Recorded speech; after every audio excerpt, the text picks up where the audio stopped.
ഏഷ്യയിൽ റിപ്പോർട്ട് ചെയ്യുന്ന അർബുദ കേസുകളിലും മരണങ്ങളിലും ചൈനയ്ക്ക് ശേഷം രണ്ടാം സ്ഥാനത്താണ് ഇന്ത്യയെന്ന് ലാൻഡ്സൈറ്റിന്റെ പഠന റിപ്പോർട്ട്.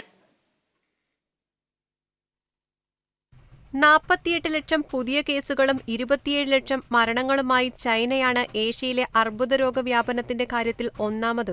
9 ലക്ഷം കേസുകളും 4.4 ലക്ഷം മരണങ്ങളും രേഖപ്പെടുത്തിയ ജപ്പാനാണ് മൂന്നാമത്. ട്രക്കിയൽ, ബ്രോങ്കസ്, ലങ് ക്യാൻസറുകളാണ് ഏഷ്യയിലെ ഏറ്റവും പ്രബലമായ അർബുദങ്ങളെന്നും ഗവേഷകർ പറയുന്നു. 13 ലക്ഷം പുതിയ കേസുകളും 12 ലക്ഷം മരണങ്ങളുമാണ് ഈ അർബുദങ്ങളുടെ സംഭാവന. ഏഷ്യയിലെ സ്ത്രീകളിൽ ഏറ്റവും അധികം കാണപ്പെടുന്നത് ഗർഭാശയ അർബുദമാണെന്നും റിപ്പോർട്ടിൽ പറയുന്നു. പുകവലി, മദ്യപാനം, വായുമലിനീകരണം എന്നിവയാണ് അർബുദങ്ങളുടെ സാധ്യത വർദ്ധിപ്പിക്കുന്ന പ്രധാന ഘടകങ്ങളായി പഠനത്തിൽ കണ്ടെത്തിയിരിക്കുന്നത്. ഖൈനി, ഗുഡ്ക, പുകയില, പാൻ മസാല എന്നിവയെല്ലാം വായിലെ അർബുദത്തിന് കാരണമാകുന്നുവെന്നും പഠന റിപ്പോർട്ടിൽ പറയുന്നു. അർബുദം മൂലമുള്ള മരണങ്ങളിൽ 32.9% ഇന്ത്യയിലാണുള്ളതെന്നും വ്യവസായ വളർച്ച, നഗരവൽക്കരണം, കുടിയേറ്റം, വർദ്ധിച്ച മോട്ടോർ വാഹന ഉപയോഗം എന്നിങ്ങനെ അർബുദ കേസുകളുടെ എണ്ണം വർദ്ധിപ്പിക്കാൻ കാരണമാകുന്ന ഘടകങ്ങളുടെ പ്രാധാന്യവും പഠനത്തിൽ ചൂണ്ടിക്കാട്ടുന്നു.